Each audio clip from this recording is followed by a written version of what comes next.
এই জীবনে কেউ না কেউ আপনার প্রতি অখুশি থাকবেই। সব সময় পুরুষ হিসেবে জীবনযাপনের জন্য আপনাকে অভিনন্দন, আমাদের দলে আপনাকে স্বাগত। কেউ না কেউ নারাজ থাকবেই আপনার ব্যাপারে। বাবা বলবেন তুমি ভালো সন্তান হওনি, মা বলবেন তুমি আমার চেয়ে বউকে বেশি ভালোবাসো, স্ত্রী বলবেন তুমি খালি বাবা মায়ের খেয়াল রাখো, আমি তো তোমার কেউ না। বাচ্চারা বলবে তুমি শুধু দাদা দাদিরই যত্ন নাও, আমাদেরকে পাত্তাই দাও না। আবার বাবা মা বলবে তুমি শুধু বাচ্চাদেরকে নিয়েই পড়ে থাকো, আমরা তো এখন আবর্জনা। সবাই ভাববে যে আপনি কিছুই করেন না, আপনি পুরোই অকর্মা। হয়তো কেবল জানা যাতে আপনার ব্যাপারে ভালো কিছু বলা হবে। ও অনেক ভালো মানুষ ছিল, ভালো মানুষ ছিল। কোনো কোনো অভিভাবক দেখবেন সন্তান বেঁচে থাকা অবস্থায় ভালো কিছু বলবে না, কিন্তু মারা গেলে বলবে আমার ছেলেটা খুবই ভালো ছিল, অনেক যত্ন নিত আমাদের। তো পুরুষ হিসাবে আপনি এটা মনে রাখবেন, এমন জীবন আশা করবেন না যেখানে কেবলই আপনার প্রশংসা করা হবে। সব কিছু সহ্য করতে শিখুন। আপনি কোনো ফেরেশতা নন, আপনি মানুষ। যখন সবাই আপনাকে নিয়ে টানাটানি করছে,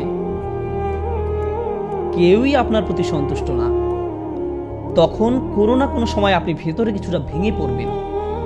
আস্তে আস্তে এক সময় আপনি সব কিছু মিলিয়ে চলতে পারবেন না। দুটো ব্যাপারে আপনাকে ব্যালেন্স করে চলা শিখতে হবে।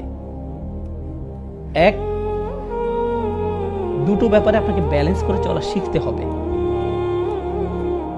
এক, আপনি রেগে মেগে বলে ফেলবেন আমি তো এমনিতেই সবাইকে খুশি করতে পারবো না, তাই আমি চেষ্টা করাই ছেড়ে দিয়েছি, সবাই গোল্লায় যাক।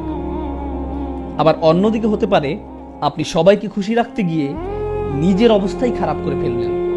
সবাইকে খুশি রাখতে গিয়ে আপনার নিজের অবস্থায় যদি খারাপ হয়ে যায়, তাহলে তো আপনি অন্য কারো ভালো করতে পারবেন না। আপনি ভালো পিতা হয়ে চলতে পারবেন না, ভালো স্বামী বা সন্তান হিসেবে আপনার দায়িত্ব পালন করতে পারবেন না। নিজেকে হারিয়ে ফেললে অন্য কিছুই আর করতে পারবেন না। অনেক সময় সম্পর্কগুলো ধরে রাখার সময় আমরা পুরুষেরা অবমাননা করে ফেলি। হয়তো আমরা অন্যদের অধিকারগুলো দিচ্ছি না, আবার মাঝে মাঝে যারা আমাদের উপর নির্ভরশীল তারাই আমাদের সম্পর্কের অবমাননা করে বসে, তারা আমাদের সাথে অন্যায় করে ফেলে। নিজের অধিকারের ক্ষেত্রে আপনাকেই সেই দাগটা টানতে হবে, নিজ থেকেই সেই অধিকারগুলো চাইতে হবে।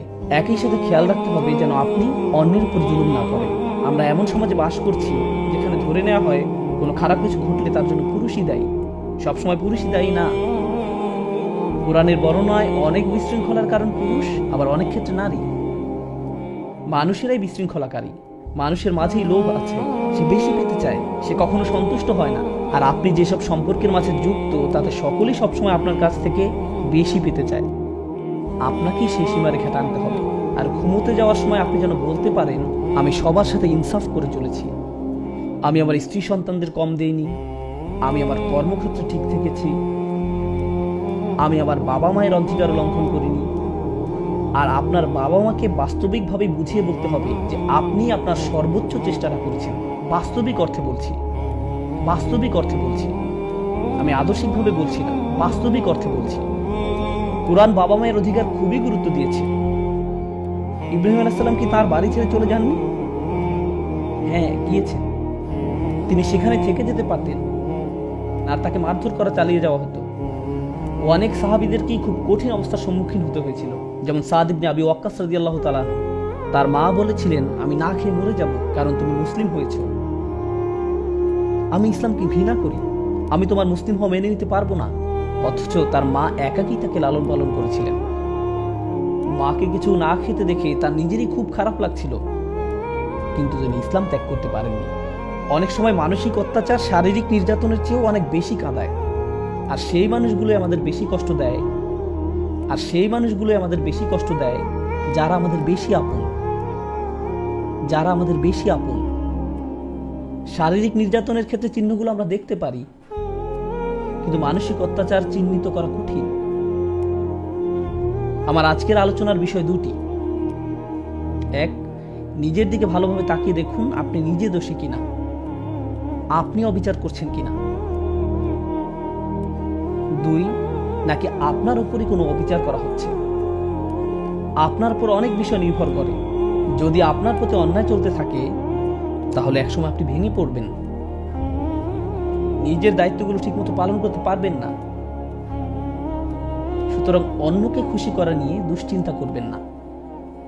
মানুষকে সন্তুষ্ট করা এমন এক গর্ত খোঁড়ার মতো যার কাজের কোনো শেষ নেই। আপনার কাজ তাই আল্লাহকে খুশি করা।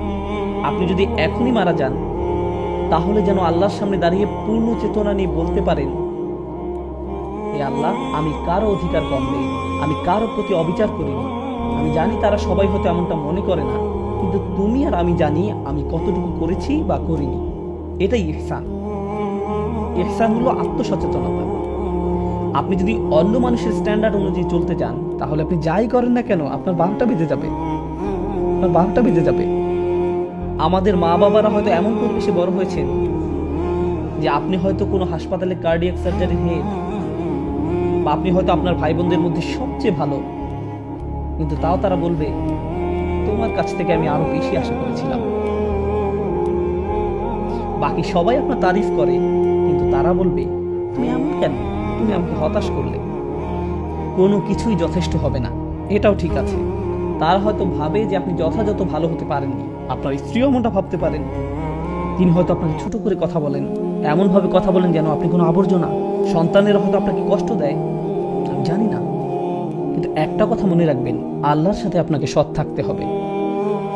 আপনি যাতে বলতে পারেন, আমি আমার দায়িত্ব ঠিকমতো পূরণ করেছি, আমি কারোর সাথে অন্যায় করিনি। এটাই হলো ও আবুদুল্লাহ ওয়ালা তুশরিকু বিহি শাইআন ওয়া বিল ওয়ালিদাইনি ইহসানা। এটুক ঠিক করে চলাই একটা বড় কাজ। এরপর তারা যাই বলুক, সেই ভার আল্লাহর কাছে, সেটা আল্লাহ আপনার উপর চাপিয়ে দেননি। এরপর আসে নিকটাত্মীয়দের কথা, তাদের দিকেও খেয়াল রাখতে হবে। প্রতিবেশীর অধিকার, তাদের দিকে খেয়াল রাখতে হবে। প্রতিবেশীর অধিকার, নিকটাত্মীয়দের কথা, তাদের দিকেও খেয়াল রাখতে হবে। অনেক আলেমরা বলেন আপনার বন্ধুরাও এই আওতায় পড়ে। বিশেষ করে যেসব বন্ধু আপনার বাসার কাছে থাকে, তাদের কিছু প্রয়োজন কিনা সেদিকে খেয়াল রাখা। আপনি যত বেশি অন্য মানুষের দিকে খেয়াল রাখবেন, আল্লাহ তত বেশি আপনার যত্ন নেবেন। এদিক থেকে ভাবলে এটা আসলে নিজের দিকেই খেয়াল রাখা। আপনি যদি নিজ থেকে এগিয়ে অন্যের খবর নেন, তাদের সাহায্য করেন, আল্লাহ তাহলে আপনাকে অনেক সমস্যা মিটিয়ে দেবেন। এমনকি যাতায়াতের ক্ষেত্রে আপনি হয়তো ট্রেনে, প্লেনে বা বাসে কোথাও যাচ্ছেন, আর আপনার পাশে একজন বসে আছেন, হয়তো কোনো ডাক্তারের অফিস বা এয়ারপোর্টের লবিতে কারোর সাথে বসে আছেন, তাদের প্রতি ইহসান দেখান, সুন্দর ব্যবহার করুন। ইহসানের আয়াতটা আসলেই এত চমৎকার। আপনি যদি হাইওয়েতে যাতায়াত করেন, তাহলে আপনার পাশে চলা গাড়ির চালক আপনার প্রতিবেশীর মতো। তাহলে আপনার পাশে চলা গাড়ির চালক আপনার প্রতিবেশীর মতো। তাই যদি তাকে কোনো ইঙ্গিত না দিয়ে হুট করে মোড় ঘুরিয়ে নেন, তাহলে সেটাও আয়াতটির অবমাননা হবে। আপনি তার প্রতি ইহসান করলেন না, তাকে বিচ্ছিন্ন করে দিলেন। যেমন কেউ গাড়ি পার্ক করতে যাচ্ছে আর আপনি মাঝখান দিয়ে, কারণ আপনার হয়তো জুমার নামাজ ধরতে হবে, কিন্তু এতে করে আপনি আপনার প্রতিবেশীর প্রতি ইহসান নষ্ট করলেন। ইহসান হলো তার প্রতি দয়া দেখানো, ভালো ব্যবহার করা। তো এই ভালো ব্যবহার দেখানোটা পরিবারের মধ্য থেকে শুরু হয়ে বাইরের দিকে বিস্তার করবে।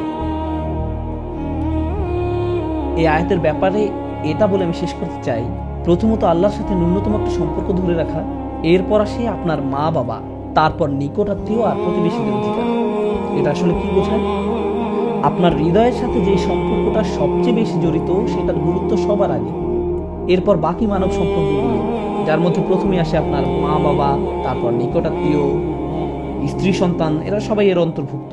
এরপর এটা বাইরের দিকে আরো বিস্তৃত হবে। কিন্তু দুর্ভাগ্যজনকভাবে এর উল্টোটাও দেখা যায়।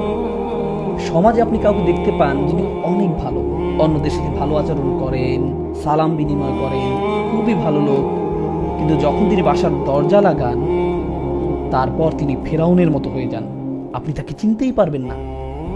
না কি হলো, তার কণ্ঠ বদলে যায়, মেজাজ নষ্ট হয়ে যায়, মনে হয় তিনি যেন অন্য কেউ, তিনি যেন অন্য কেউ।